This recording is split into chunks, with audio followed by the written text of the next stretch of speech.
قال اللہ عز و جل فی القرآن المجید والفرقان الحمید ولا تلقوا ایدیکم الی التہلکہ، لوگوں اپنے آپ خود کو ہلاکت میں مت ڈالو، خود کو تباہی اور بربادی کے سمندر میں قرآن کہتا ہے، پوری دنیا کے لوگوں سے کہتا ہے کہ اپنے آپ کو ہلاک نہ کرو، برباد نہ کرو۔ دو دیشوں کی بے وجہ کی لڑائی یہ ہلاکت کا سبب ہے، اور پھر دو دیشوں کے درمیان، دو کنٹری کے درمیان جب تیسری کنٹری انٹرفیئر کرتی ہے تو پھر یہ ہلاکت اور بڑھ جاتی ہے، کیونکہ جب دو سے تین ملک لڑنے کے لیے آمادائے پیکار ہوں گے تو پھر چوتھا ملک کودے گا ہی، اور پھر پانچویں کنٹری کو بھی انٹرفیئر کرنے سے کوئی روک نہیں سکتا ہے۔ تو اب یہ سپورٹ بڑھتا جائے گا، لڑائی طول ہوتی جائے گی، طویل ہوتی جائے گی، لمبی ہوتی جائے گی، اور یہ آپس میں کنٹریوں کے درمیان جس قدر لڑائیاں بڑھتی جائیں گی تو ان تمام کنٹریوں میں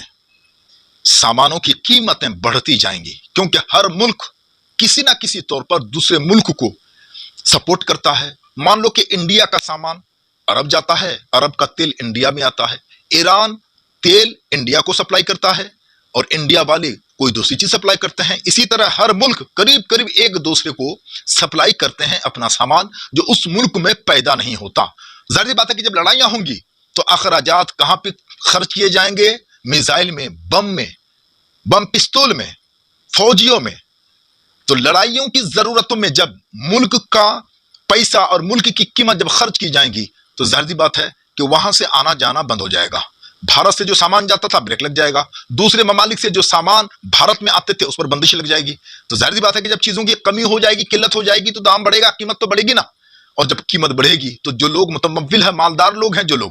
تو ان کے لیے تو دقتیں کم ہوں گی، مگر جو درمیانی قسم کے لوگ ہیں ان کا جینا مرنا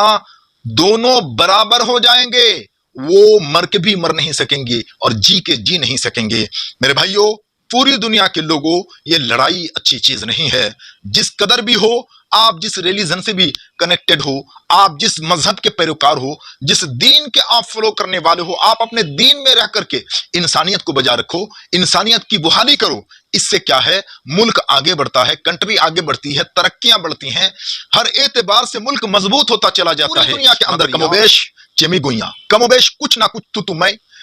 ایک ملک کا دوسرے ملک کے ساتھ لگا ہوا ہے۔ اس معاملے میں اسرائیل اور امریکہ نمبر 1 پر ہے۔ میں واضح کر دینا چاہتا ہوں کہ پوری دنیا میں یوں تو بہت سارے ممالک ہیں جو اپنے کو دوسرے ملک سے اپنے آپ کو خطرہ سمجھتے ہیں، جیسے ہندوستان کو پاکستان سے خطرہ لگا رہتا ہے کہ کب ان کی سنگ جائے اور کب ادھر کیا کہتے ہیں کہ وہ کچھ سے کچھ کر ڈالے۔ تو پھر اس سے کیا ہے؟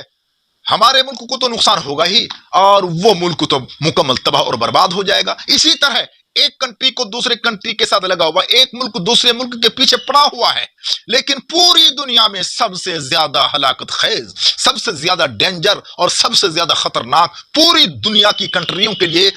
دنیا کے تمام لوگوں کے لیے،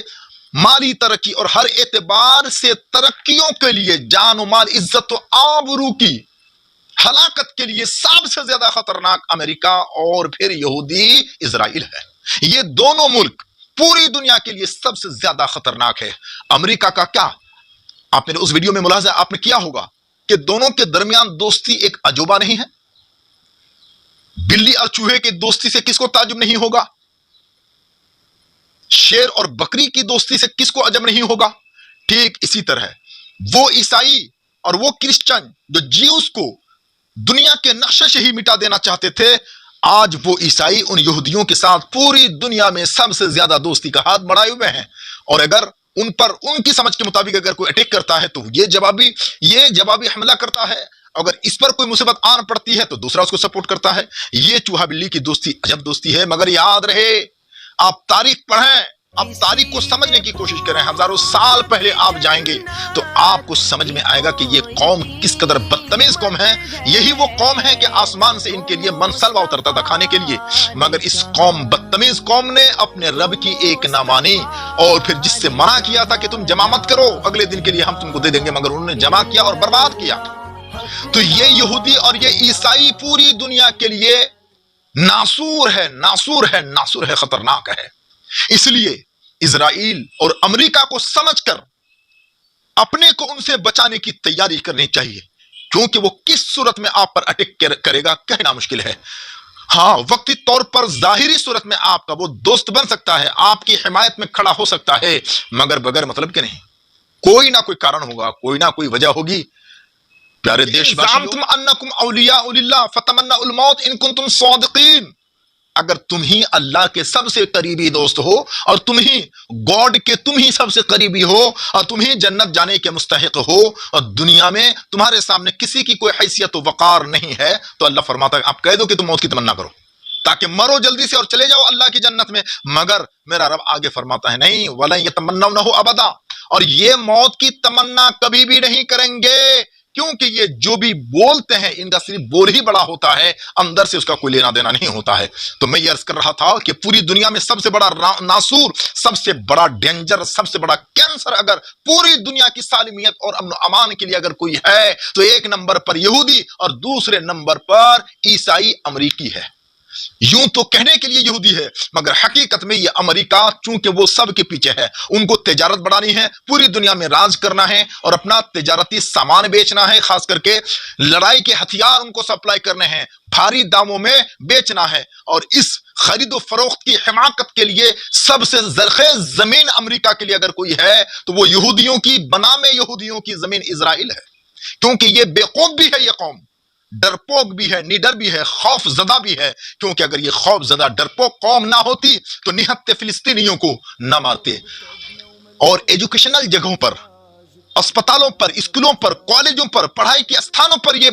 بموں سے اٹیک نہ کرتا اور وہاں کی نسل کشی نہ کرتے۔ ان کو ڈر ہے، ان کو ڈر ہے کہ اگر ان کی نسل کشی نہیں کریں گے تو ہو سکتا ہے کہ ان کی یہی نسل بعد میں چل کر کے ہمارے لیے ستیہ ناس کا باعث بن جائے، چونکہ اس سے پہلے ان کی تاریخیں اسی طرح دہراتی رہی گئی ہے، اس لیے ان کو ڈر ہے، اندیشہ ہے کہ اگر ہم ان کی نسل کو ابھی سے ختم نہیں کر دیں گے تو پھر ہمارا نیست و نابود کر دیا جائے گا، صفحہ ہستی سے ہمارا نقشہ اڑا دیا جائے گا، ہمارا کوئی عطا پتہ نہیں رہے گا، اس لیے اس طرح کرتے ہیں۔ میرے دوستو، بزرگوں، دیش واسیوں، پوری دنیا میں سب سے زیادہ اگر انسانیت کے لیے، پوری کائنات کی امن و امانت کے لیے، شانتی کے لیے، سکون کو ختم کرنے کے لیے اگر کوئی خطرناک ہے تو وہ امریکہ اور اسرائیل ہے۔ اس لیے آپ ان سے بچ کے رہیں، آپ ان کے پولیٹکس کو سمجھیں، آپ ان کے اندرونی پولیٹکس کو سمجھنے کی کوشش کریں۔ اگر یہ حق پر ہوتے، اگر یہ اپنی جگہ درست ہوتے تو میں کہنا یہ چاہتا ہوں تو پھر امریکہ ہی میں ٹرمپ کے خلاف، ڈونلڈ ٹرمپ کے خلاف امریکہ کی پبلک کیوں اتر گئی ہے سڑکوں پہ، احتجاج کیوں کر رہی ہے، اور پھر فریڈم فریڈم فریڈم فلسطین، فریڈم فلسطین کے نعرے کیوں لگا رہے ہیں؟ اگر یہ یہودی صحیح ہوتے تو پھر اپنی زندگی کی بھیک مانگتے ہوئے اسرائیل کی زمین پہ اسرائیلی بچے کیوں نظر آ رہے ہیں، بوڑھیاں کیوں نظر آ رہے ہیں، نوجوان کیوں دعائی دے رہے ہیں Iran Iran stop stop stop, اس طرح کی صدائیں وہ کیوں بلند کر رہے ہیں؟ ایران میں آپ نے کبھی دیکھا کہ ایران کے بچے، ایران کے مسلمان، ایران کے باشندے ان کی حکومت کے خلاف، خامنئی کے خلاف صدائے احتجاج بلند کر رہے ہوں، پروٹیسٹ کر رہے ہوں اور کہہ رہے ہوں کہ نہیں اسرائیل کو چھوڑ دو، اب لڑائی مت کرو؟ نہیں، میں یہاں ایک بات یہ بھی صاف کر دینا چاہتا ہوں، ایران نے پہلے حملہ نہیں کیا تھا، اسرائیل نے کیا تھا، اسرائیل نے کیا تھا، اس کو بار بار سمجھایا گیا تھا، منع کیا گیا تھا کہ تم ایران پر اٹیک مت کرنا، ایران پر حملہ نہ کرنا، مگر انہوں نے نہیں مانا، ایک نہیں سنا۔ کیا ہوا؟ کیا ہوا؟ اگر امریکہ سپورٹ میں نہ آتا نا، اگر امریکہ اس کے سپورٹ میں کھڑا نہ ہوتا تو یہ جو ایک دن یدھ کے لڑائی کے کٹ گئے نا، اگلے اور کچھ دن ملا کر کے 10-15 دن میں یہودیوں کا نام و نشان مٹ جاتا روئے زمین سے۔ آپ نے جس کو کمزور سمجھا تھا کتنا بڑا طاقتور ثابت ہوا۔ اس لیے دشمن کو کمزور نہ سمجھنا، کسی کی عاجزی کو اپنے مفاد کے لیے استعمال مت کرنا۔ ہو سکتا ہے کہ وہ عاجزی دکھا کر کے وہ تمہاری ہی بھلائی کو سوچ رہا ہے۔ عزیزان گرامی وقار، اس لیے میں عرض کرتا ہوں کہ دونوں کو سمجھنے کی کوشش کیجئے کہ پوری دنیا کے لیے اسرائیل اور یہ امریکہ بہت ہی خطرناک ہے۔